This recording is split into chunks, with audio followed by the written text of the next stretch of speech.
ప్రకృతి అందాలతో సముద్రపు అలల గలగలలతో ఆహ్లాదంగా కనిపించే విశాఖపట్నంలో వాతావరణం ఇప్పుడు వేడివేడిగా ఉంది. లోక్సభ ఎన్నికలు విశాఖ వాతావరణాన్ని ఒక్కసారిగా వేడెక్కించాయి. రాష్ట్ర రాజధానికి కావలసిన అన్ని హంగులు ఉన్న విశాఖపట్నం పర్యాటకులను ఆకర్షించే నగరం. విశాఖ ప్రముఖ పర్యాటక కేంద్రం కాబట్టి అక్కడ జరుగుతున్న ప్రతి అంశంపై ప్రజల చూపు ఉంటుంది. ఉమ్మడి ఆంధ్రప్రదేశ్లో ప్రముఖ నగరంగా ఉన్న విశాఖలో ఏం జరుగుతుందోననే ఆసక్తి తెలుగు ప్రజలందరికీ ఉంటుంది.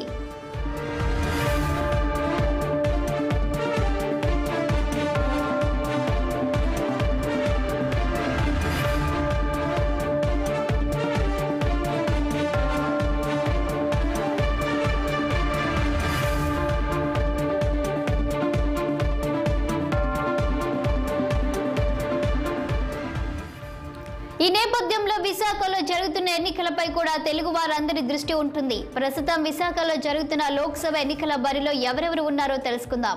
1952లో ఏర్పడిన విశాఖ నియోజకవర్గం జనరల్ స్థానం విశాఖ పార్లమెంటు నియోజకవర్గ పరిధిలో మొత్తం 7 అసెంబ్లీ సెగ్మెంట్లు ఉన్నాయి.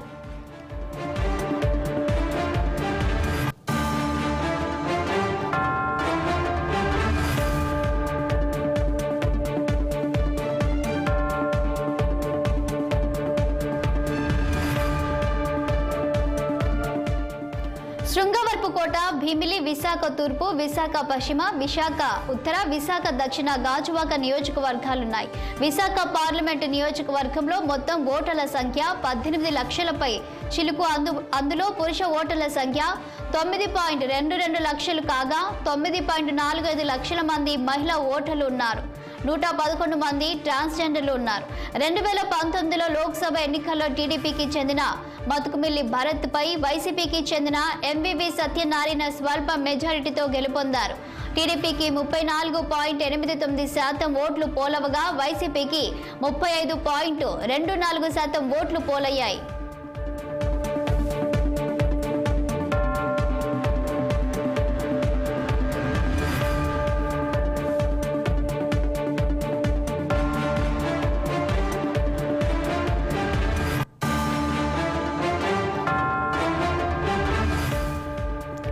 ఈ లోక్సభ ఇప్పటి వరకు విశాఖలో గెలిచిన అభ్యర్థుల వివరాలను పరిశీలిస్తే 1952లో లంకా సుందరం స్వతంత్ర అభ్యర్థిగా గెలుపొందారు. 1952లో గౌతమ్ మల్లుదొర స్వతంత్ర అభ్యర్థిగా, 1957లో కాంగ్రెస్ అభ్యర్థి పూసపాటి విజయరామ గజపతి రాజు, 1962లో కాంగ్రెస్ అభ్యర్థి మహారాజ్ కుమార్, 1967లో కాంగ్రెస్ అభ్యర్థి తెన్నేటి విశ్వనాథం, 1971లో కాంగ్రెస్ అభ్యర్థి పూసపాటి విజయరామ గజపతి రాజు, 1977లో కాంగ్రెస్ నుంచి ద్రోణం రాజు సత్యనారాయణ, 1980లో కాంగ్రెస్ నుంచి అప్పలస్వామి కొమ్మూరు, 1984లో బాటాం శ్రీరామ్మూర్తి టీడీపీ నుంచి గెలుపొందారు.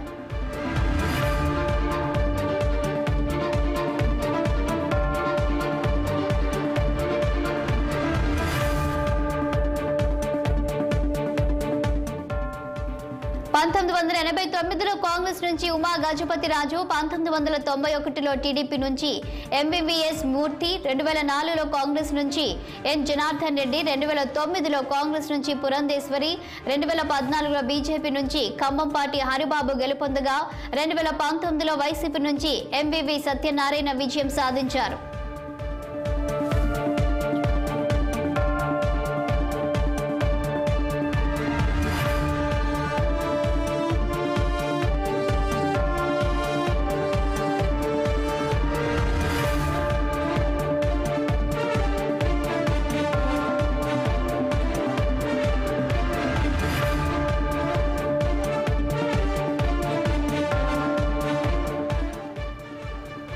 ప్రస్తుతం పోటీ చాలా రసవత్తరంగా ఉంటుందనే అభిప్రాయం వ్యక్తమవుతుంది. 3 రాజధానుల్లో ఒక రాజధానిగా విశాఖను చేస్తానని సీఎం జగన్ ప్రకటించిన నేపథ్యంలో విశాఖ ఓటర్లు ఎటు మొగ్గు చూపుతారనే ప్రశ్న తలెత్తుతోంది. 2019లో స్వల్ప మెజార్టీతో ఓడిపోయిన మతుకుమిల్లి భరత్ మళ్లీ తన అదృష్టాన్ని పరీక్షించుకుంటున్నారు. నిత్యం ప్రజల్లో ఉంటూ డైలాగ్ విత్ భరత్ అనే పేరుతో చర్చా కార్యక్రమాలు నిర్వహిస్తున్నారు. దానికి తోడు కూటమి మద్దతు భరత్ కు ఉంది. వైసీపీ నుంచి మంత్రి బొత్స సత్యనారాయణ, సతీమణి బొత్స ఝాన్సీ పోటీ చేస్తున్నారు. ఝాన్సీ జడ్పీ చైర్మన్ గా, ఎంపీగా గతంలో 2 సార్లు చేసిన అనుభవం ఉంది.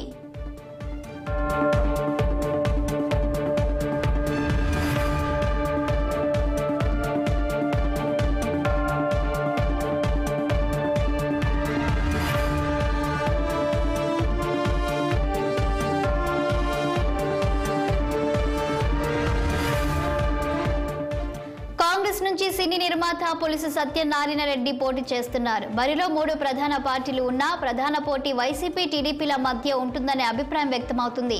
ఏది ఏమైనా ఓవైపు విశాఖ ఉక్కు ఫ్యాక్టరీ వివాదం నడుస్తున్న నేపథ్యంలో విశాఖలో ఓటర్లు తీసుకునే నిర్ణయం ఎలా ఉండబోతుందనేది ప్రశ్న.